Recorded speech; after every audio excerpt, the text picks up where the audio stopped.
Good morning, everybody. I'm Larry Jacobs, and this is Pre-K-12 Education Talk Radio on June 28th, 2023. Boy, it's at the end of the school year. I think it's finally here for everybody. I think it's all done everywhere. Okay, so congratulations to you all for getting through what I know was a tough year. And we got a July 4th weekend coming up, so I hope everybody's safe and sound and all that. We also have a terrific show for you this morning here on Pre-K-12 Education Talk Radio.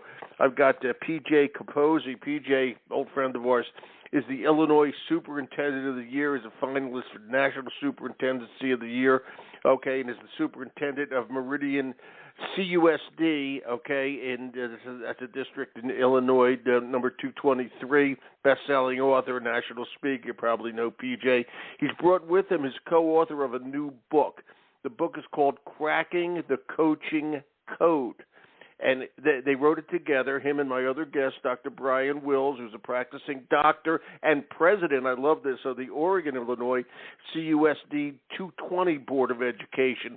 All right, that's great. College athlete, a successful doctor, chiropractic clinics, several of them across the state of Illinois. And they worked together, and they put together this book called Cracking the Coaching Code, which is all about the impact of sports coaching on students and how school leaders and coaches can work together with the help of the Enneagram system of personality types to make the experience better for everybody. And I hope that's a good summary of it. I'll ask PJ how I did. I think I did my homework well before the show started. I just want to let you know, of course, our home website where we're going to archive this podcast and where we archive every podcast is over at ace-ed.org. That's our home website for our Consortium for Equity in Education. Please go over there, see all the work we do, our magazine, Equity and Access. Just enjoy the new issue. Click on the cover. Everything's free over there, by the way. We also have all the podcasts over there under the podcast tab. And then also our awards program, the Excellence in Equity Awards. Please go over there, check it out.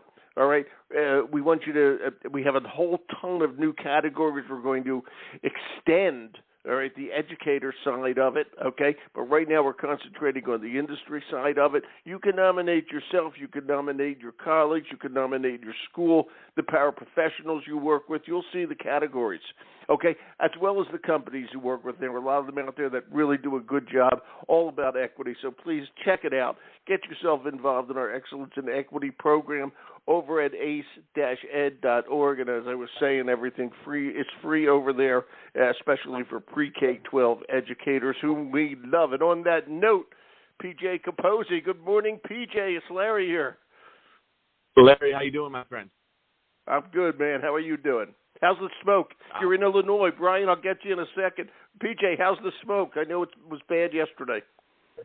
It's interesting. I mean, it's not really affecting anything. It kind of feels apocalyptic. Kind of feels weird outside, but it's all right. Well, it's the wildfires going on right now in Canada, north of Illinois, and north of Wisconsin, and the smoke's coming down there. I saw yesterday from my friends in Chicago photos of the lake where you couldn't see the lake or the skyline of Chicago. It was pretty gruesome. Okay, Brian, I'm Larry. Welcome to the show, Dr. Wills. Thanks for having me, Larry. Excited to be here. Oh, I'm excited to have you. And I happen to know that you were a college athlete. Where'd you play? What? I played at Luther College. Football at Luther College in Decorah, Iowa. Oh, well, okay. And what'd you play? Running back. Man, that's incredible. And you went to Palmer for your chiropractic work, huh? Yeah, I did. Went to Palmer for 4 years, and then started my first practice right after we graduated. And how many practices? How many clinics now? 3. I love chiropractor. I think I've gone to chiropractors many times, and they have done superb jobs, at least with me. So I just love talking to chiropractors. And my daughter-in-law's dad is a big chiropractor up in Bangor, Maine. So I know the practice well. Yeah, it's really cool. And you'll love this part. And my daughter-in-law has 3 siblings, 2 of which are also chiropractors. They followed in Dad's footsteps, so it was a genetic thing. There you go. That's really cool. That's awesome. Yeah, There you go. Okay. All right, guys. This is great. I'm glad you guys got together because I think it's a good mix here. And PJ, is that still running the National Superintendent of the Year, or were you, or are you a finalist for that? I was a finalist. A gentleman from New York actually won it. Kevin, and I can't remember his last name. Great guy. Took it down from upstate New York. Good enough. And I heard that you did. I heard you didn't do well in the swimsuit competition. Is that correct? That's actually what I excelled in. It was just the speaking that really knocked me down. Yeah. Okay. I think I just threw my mouth a little bit there on that one. PJ is the Illinois Superintendent of the Year. Let's not forget that, everybody. And before we go further, PJ, just brag a little bit about your district. Tell us all about Meridian, where it is, et cetera. Yeah, we're small town rural. So when people hear Illinois, they think Chicago. Our district is kind of much more like Iowa. We're kind of right between the Chicago and Iowa border. You draw a straight line. We're kind of right in the middle. We got about 1,600 kids. We are in an agrarian community, but it's really kind of a small town feel because most of our community is a bedroom community to larger, more urban centers. We've got a lot of good things going on. We're pretty high performing. I mean, the three things that are big selling points that we talk about a lot are there's under 700 lighthouse schools in the country, which is who implements Covey's teachings and Leader and Me. We have 2 of the 700 in the nation. And then we focus a lot on trying to get kids college experience. We have over a third of our kids leave with over a semester of college credit, which a lot of new studies are showing is the best way to keep kids in college and predictor of their success of graduating with a 4-year degree. So I'm really proud of that and trying to extend that. And how are we doing? I have to ask, since it's so prevalent out there, teacher retention, teacher recruitment. You can do a pitch if you want. Yeah, so we've actually been really lucky. So I think it's actually a little bit misguided in the industry right now, and I think Brian would agree because we're neighboring districts and we kind of compete for the same teachers. But the overall, I think there's so much focus on recruitment right now. I think the focus needs to be on retention, right? Like if you keep the good ones you have, you don't have to go find new ones. We work really hard. Yeah, so we work really, really hard on culture stuff, and so we've had a handful of years in the last 2 of the last 4 years we've had 0% voluntary turnover. So if we're keeping the ones we have, then we don't need to go find new ones. You're exactly right, and I congratulate you on that. Brian, since you are, I kind of figured it out. I knew I lived in Chicago for many years, so I know Illinois a little bit. Oregon is next to Meridian, if I may, the 2 school districts. Okay, Brian, and I got to congratulate you, man, because being on the Board of Education, you're president of the Board of Education, these days especially, okay, with a lot of politicalization and all that sort of thing, okay, is very, very tough. And it's, I'll say it, and I mean this in my heart, it's a thankless job, and I want to thank you, okay, for being a good citizen and doing that. And what are your comments about being a president of a Board of Education these days, before we get into your book?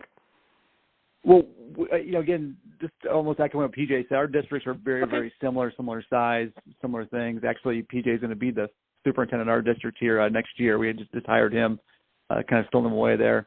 Are you serious? Are you being serious? Are you being serious? Wait a minute. Are you being serious? Yep. Hey, PJ, congratulations, I guess. Meridian's lost. Congratulations, Oregon. How's that? I'm very excited going. Yeah, I'm very, very excited. Hello? Yeah, I got you now. Very Go ahead. excited. Yeah, get to go you should home. Be. You got a good one.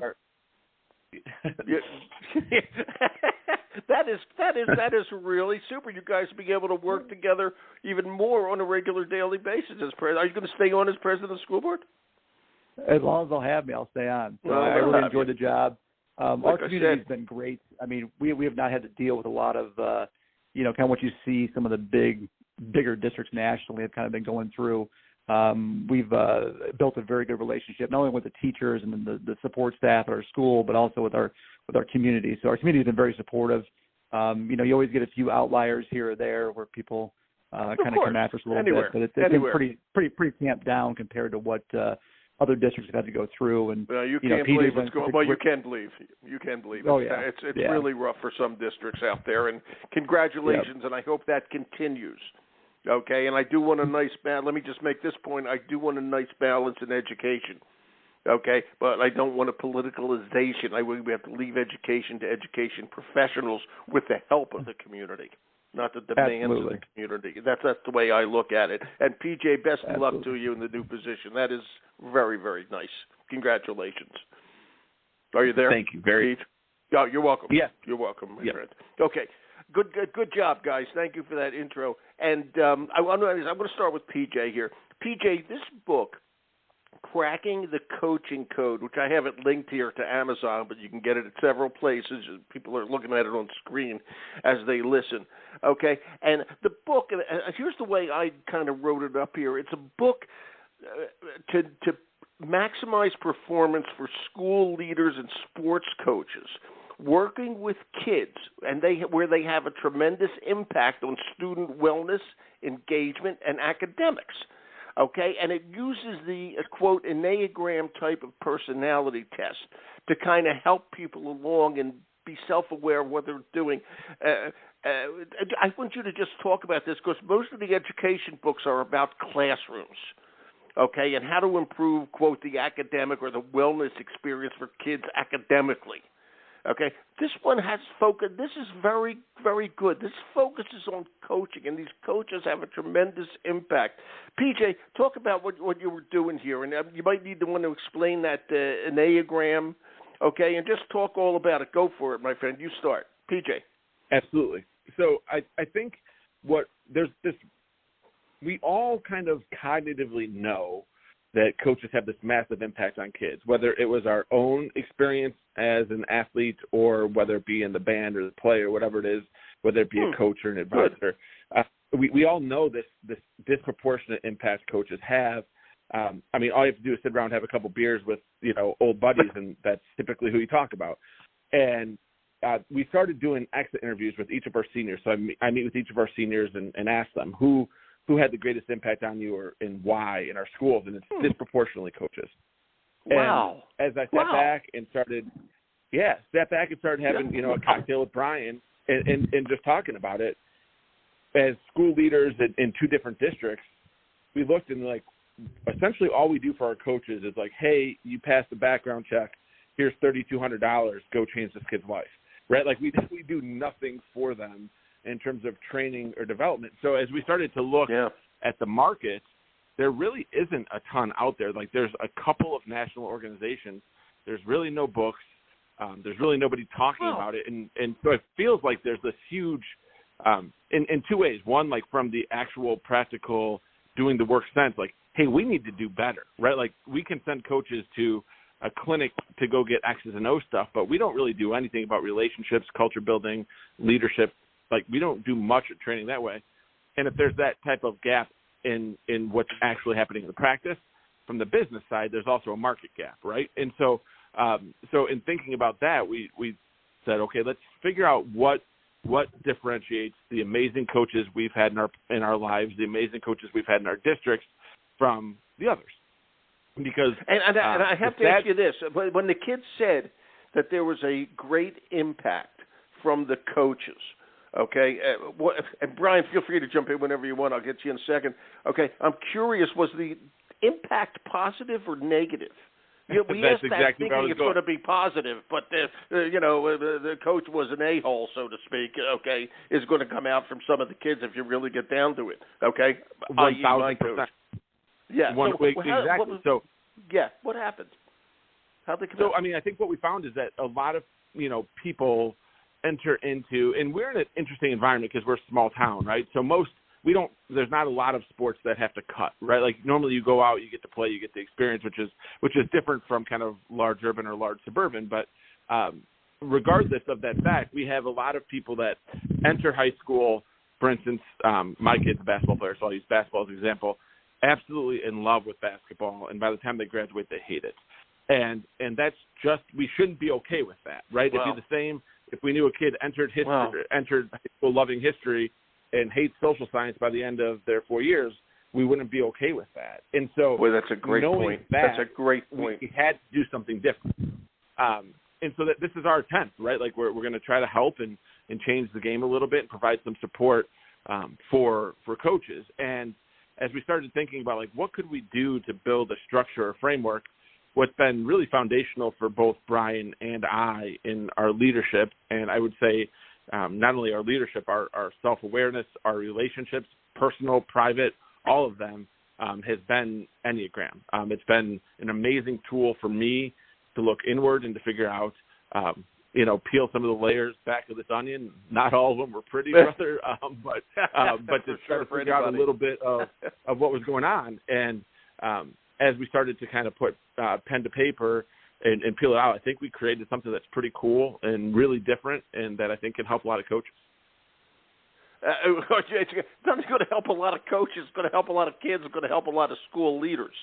Okay, and you said, and I don't know who to ask. I'm going to throw this to you, PJ, but feel free to swing it over to Brian. I just don't know who's going to answer what. You must recruit most coaches come from phys ed. Most do.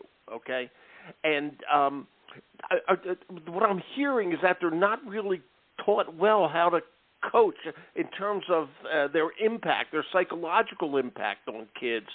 Okay, when they're in college, did you look at the programs of the higher education for where your coaches are coming out of and what they're doing about this? I don't know if you researched it like that, but I'm just curious because what you're saying is absolutely accurate. It would be horrible, and this happened to my son in college football. Okay, he loved football when he started, and by the end of the 4 years, he couldn't stand it.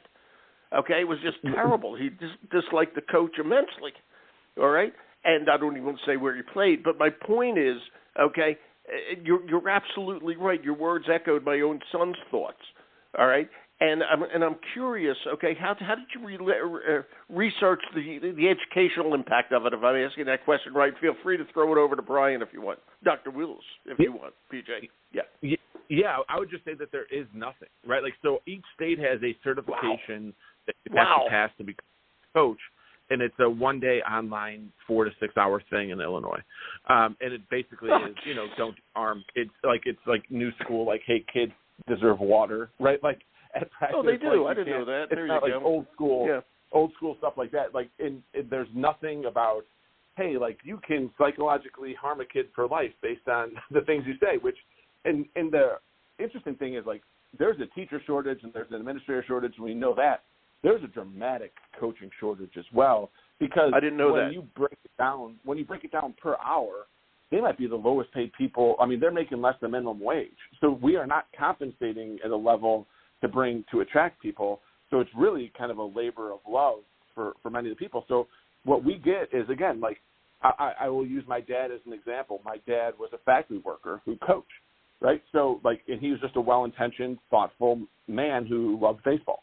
Right. So, but he had no training on how to interact with people, and in the factory when things didn't go well, they went outside and fought. Right. Like that was his default mechanism. Right. Like that doesn't prepare you well to be leading between 12 and 18-year-old young men or young women. And so I think that there is just this massive market gap in efficiency in how we do things. Brian, what have you seen? I mean, this is I want to hear from Brian here because I assume you're a parent in your district. Am I correct? Yes, sir. Yes, sir. Kids, you can't call me sir. 12. You have to call me Larry. You can't call me me sir. Okay. Gotcha. Okay.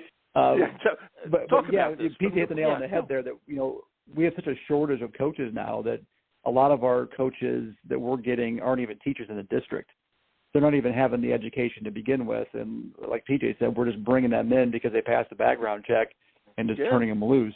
And they want to do it, I guess. I guess they want to do it. Yep. That's another plus. But exactly. Yeah, with no training whatsoever. And a lot of times, you repeat the behavior that you've seen. So, like when I was growing up, I had some coaches that all they did was just yell and scream. So when I first started coaching my kids, that's kind of what I wanted. I thought, well, that was what a good coach does. And you realize very quickly that that's not the best way to get things done, especially when you're coaching little kids there. So, I ran into the Enneagram about 20 years ago, and it completely changed my life. The one thing that I can point to all the successes I've ever had is learning about, myself through the Enneagram. And the Enneagram is just basically a personality assessment that lays out the framework of, all the subconscious behaviors that we all have. So we're all floating around on autopilot, not really aware of how we're reacting to our environment at all. And, the Enneagram allows us to be able to say, okay, this is where I'm at when I'm, stressed. This is where I go to when I'm happy. This is where I go to. So you can catch yourself from going down that kind of that dark, stressful road where you start to become, a little more aggressive, a little more emotional, a little more angry, and kind of pull yourself out of that funk a little bit. So from a coaching perspective, it's just, the self-awareness piece is the most important. But then the other part is just communicating with your athletes. Everybody wants to communicate the way they want to communicate, and not everybody hears that. So I found that out when I was, first in practice. I was blowing everybody's hair back. Just I was so excited, and nobody was really following me. I hit a home run with a few patients, but everybody else was like, "This guy's crazy." And then I, started learning about the Enneagram myself and realized I can't be that aggressive all the time with everybody. So I started kind of vary my approach and become more aware of how I was reacting. And, then I was hitting home runs with more and more and more patients. And that's how I built my practice. That's excellent. And by the way, your practice, I want to say it again, is extremely successful. I believe 3 clinics up there in western northern Illinois, correct? Yeah. Yeah, it's pretty damn good. I got to tell you. Thank you. Okay, you should be proud of yourself, and I'm sure you are, as you should be. Okay, I want to ask you both, and you're using the word. I want to make sure everybody knows what this is, because I have to be honest with you. I did not know what an Enneagram was until I saw our prep sheet that where we were putting together the show, and I've been looking it up. Okay, and playing with it, and it's Enneagram. Everybody can, I'll spell it out. It's ENNEAGRAM, Enneagram. Who, between the two of you, okay, which one was first on the Enneagram? It sounds like it might be Brian, okay? And, I found this very interesting that this is a personality test, and once people see it, okay, it talks about the personality types, okay, and it allows you to actually see yourself perhaps as others see you, so to speak. Brian, was it you or was it PJ who came up with the idea of really using it to base this book on how's a better way to learn about yourself? I think I kind of introduced PJ to it, but I think it was both of our ideas just to, bring this to the table, because we both coach. I'm an executive coach, so I coach other chiropractors. I coach my kids and things. Excellent. PJ's also a coach as well, an executive coach, and we use it a lot in just coaching our clients. And we both, probably PJ came up with the idea that, hey, why aren't we using this for coaches? This would be an excellent tool to help coaches become more self-aware of some of the self-sabotaging things they do, whether it's on the field or in the practice field, or even communicating with their athletes. And so I have to ask. Go ahead, please, PJ. Go ahead. I'm sorry, PJ. I said Brian's pretty humble there. He's as expert on Enneagram as anyone that I've ever met, and I've been to a lot of sessions on it, to the point where I've had him come in and work with my athletic coaches in my district about it. So he is the Enneagram expert. I may have helped figure out how to format it into a book, and that's because of my experience. But in terms of actually depth of knowledge of the tool, it's certainly Brian. Well, thank you for clearing that one up and making that make sense to everybody how involved Brian is in this. So let me ask you this: you worked with the coaches in the Meridian District, all right? And what was the coach's attitude? I'm going to make a joke here, and you'll know this, PJ. I call it the old teacher eye roll. Here we go again. The superintendent comes up with some cockamamie idea that we all have to pretend we really love. You know this story. Oh, my God, here we go. Okay? And I think this is a good idea, okay? Talk to me how the coaches reacted to this in your district. Well, I can just tell you, from doing the presenting part of it, and being a chiropractor and being a school board president, I get the eye roll a lot. So I totally understand what you're talking about with that whole thing. But typically when you go in and talk to like teachers or coaches, you do get the eye roll because they're just bombarded with so much information. Like, this is some other stupid tool that I have to learn. But once you start going through it and kind of laying out what each type what the strengths are, what the weaknesses, especially the weaknesses, like some of the self-sabotaging behaviors. People, go from the eye roll and start leaning forward and kind of get into it pretty rapidly, because it really does lay out kind of all the little things, little warts that we all have, in our personality that we don't want anybody to, or don't want to acknowledge, I guess, ourselves, but we all know that we do. So it's always interesting when you're talking to a group, because they'll start out kind of, not less than engaged, let's just say, and then by the end they're really engaged, asking questions and, kind of calling each other out, like, oh yeah, you do this, or oh yep, you do that. It's really fun when you get like husbands and wives together, because that's always interesting. So please don't do it with me and my wife. Please, I'm begging you, don't do that. Okay? For as you know, I have no warts at all.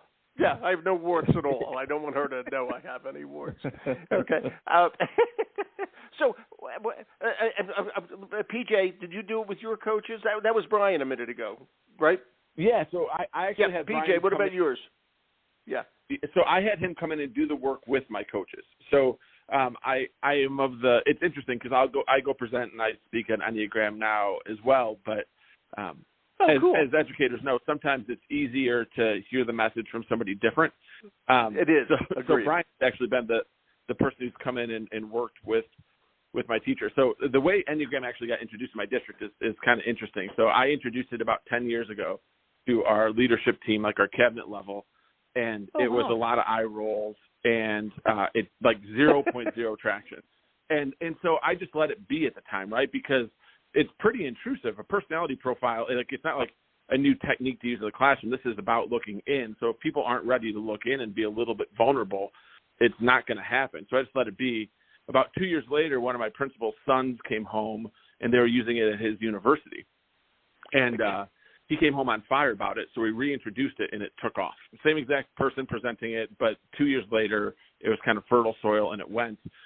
But I was very cautious. I was like, hey, I don't want to push this down onto teachers. Like, if they're curious, like, our job is to make them curious. Once they get curious, we will go ahead and push it. And so we talked about it in a little bit, but we weren't really pushing it. And we had one team that could not get along, one team of teachers. And so we sent them to conference A, nothing. Sent them to conference B, nothing. And so finally they came to us and said, hey, we hear you guys talk about this Enneagram stuff. Can we try it? And we're like, yeah, let's get into it.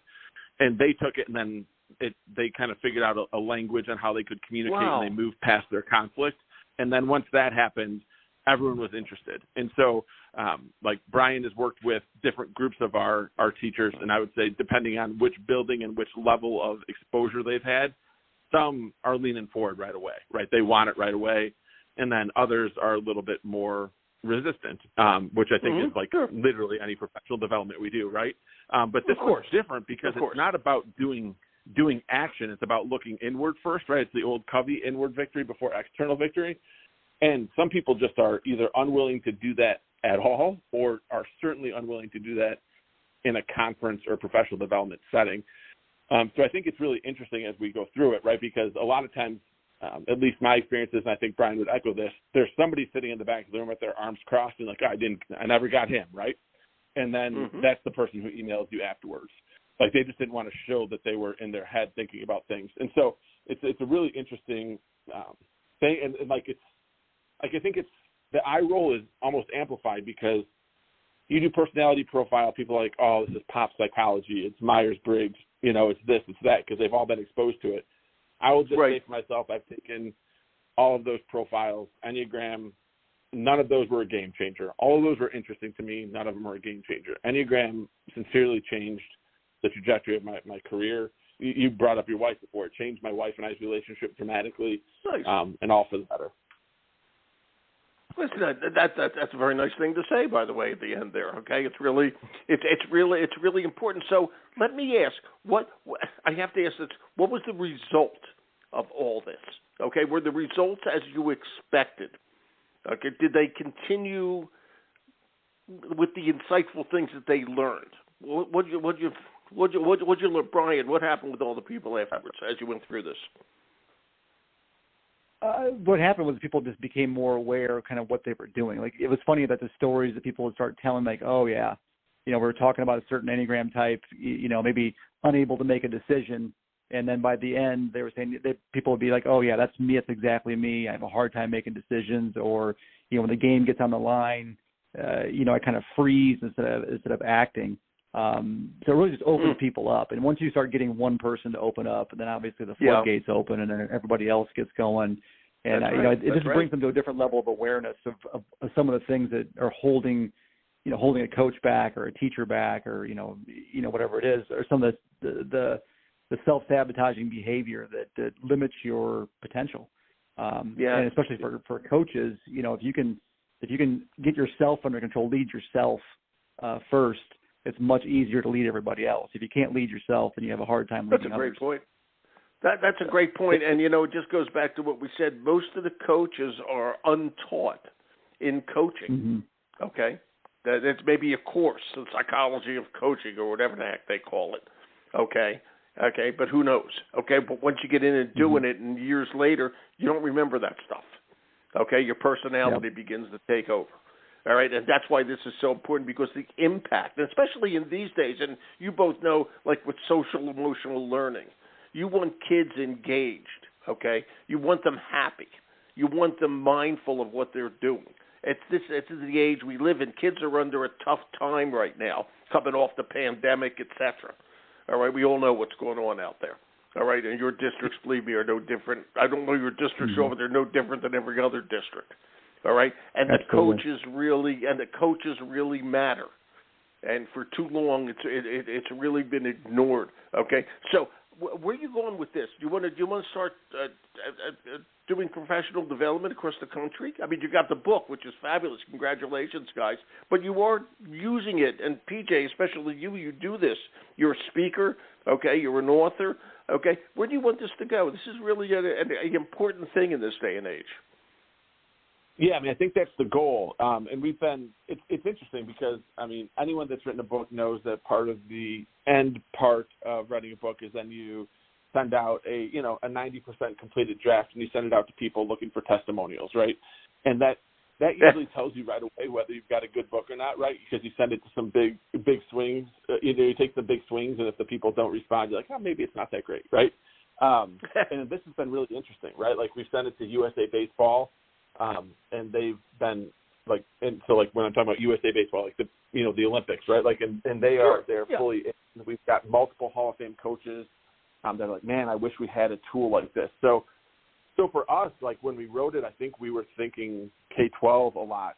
And we still are, right? The Illinois High School Association, their executive director is a big proponent of the book at this point. But we've been really kind of surprised by the collegiate level and how people read it immediately, and how it would impact recruiting, which makes perfect sense, because I think this is the basis of the book, right? Like, when we talk about differentiation in the classroom all the time, and it's super hard and way harder than we make it sound. We talk about differentiation as administrators, but leadership is the same way, right? Like, I know on my team right now, and this is with growing, well-educated, as socially adept people in the world, I could say the same thing to two members of my team, inspire and motivate one, and cripple the other one with the same exact message. And if I know that about working with, 45 and 50-year-old, again, doctorates, right, like people that have the pinnacle of their profession, then we should obviously be that aware that when we speak the same way to a 16-year-old, we might inspire and create peak performance in one and really inhibit somebody else. And so this hopefully will allow coaches that lens in, but then secondarily that lens out to be like, you know what, like, I know that Johnny's really talented, but, for whatever reason, I'm not able to bring it out of him. Well, this might give a key on how to unlock that to move forward. And then particularly at the collegiate level, then, hey, when I'm recruiting this kid and I really want this kid to come for me, like, if I tailor my message in this way, it's going to much more resonate with him than if I tailor it in my default speaking or style or just rely on my default personality. Yeah, just exactly what we want teachers to do. I mean, personalized learning so that each kid learns that's what equity is about, quite honestly. Okay, where each kid gets what they particularly need. I think this is fascinating, guys. And by the way, I love what you said, PJ, a minute ago. We're talking about, obviously, education, talk radio, pre-K-12 education. but the coaches that do the ice skating in the morning, the ice hockey in the morning, those aren't professional coaches usually. They're dads, okay? Right. And they have an impact too. And they get these kids early in the day or late in the afternoon, and they have to understand. I'm thinking hockey, swimming, you know all these sports out there, okay? Figure skating for the young ladies as well as all the other sports, I might add, okay? And it's actually figure skating for everybody now that I'm thinking about it. Sounding like an old sexist here, okay? And, it's just so, and by him, it's terrible. I got into that mindset for a second, and it's terrible. Okay, we have no control over that, and that's why. But those kids go to school for the rest of the day, and there's an impact. Okay, of all of that. It just, I love what you guys are doing. I think you've unlocked the secret door, like Indiana Jones. I think you've done a good job. Okay, we appreciate that. I think just to add on to what PJ was saying there too. For me, I think. Obviously, we want to, reach as many coaches as we possibly can. But the end game for me, I'm really passionate about kids and their growth and development. And if someone would have, shown me this work, the Enneagram when I was, 15, 16, 17 years old, and got me kind of into this and looking at myself, I mean, I can't imagine where the heights that I'd be even now, that much farther ahead. So the hope is for me is that we can teach the coaches this material, and then they can kind of filter this material down to the kids as well, and get the kids aware of some of the bad habits or the self-sabotaging that they do as well. I think would be phenomenal for kids. Yeah, like you said, they have a great impact, so let's make it work. Yep. Thank you, guys. Dr. Wills, Brian, keep up the good work on the school board. I appreciate it. And PJ, I have one last question for you. Okay, you said your son plays basketball for the high school, right? Yes, sir. Where does he play? Meridian or Oregon? He plays in Brian's district. Yeah, he plays in Oregon. Oh, okay. All right. So you're going over to that district. Yeah. I was going to ask you where's your loyalty going to lie, but it doesn't now. He's over there in Oregon. Yeah, that's good. Okay. So I'm just trying to keep your family together. That's all, PJ. Just trying to keep the family together. No, it was my board here knows that at least for a couple games a year that I'm an Oregon fan, even though Stillman Valley's paying the bills right now. So. It is funny. Okay, good luck, guys. This is good stuff. You did good. Thank you so much. Thank you, Larry. Thanks a lot, Larry. Appreciate it. My pleasure, guys. You take care. I'll talk to you later. Bye-bye. Bye-bye. Bye-bye. Bye. Okay, that's Dr. Brian Wills, who's the president of the Oregon-Illinois CUSD 220 School Board. Thank you for doing that, Brian. And PJ Caposey, who's the Illinois Superintendent of the Year. He's moved to the Oregon District. He's going to be the superintendent. Congratulations to him. The book is called, I got it linked here, Cracking the Coaching Code. PJ Caposey and Dr. Brian Wills. Thank you, everybody, for listening. We're going to archive at ace-ed.org. I'm Larry Jacobs. Have a good one.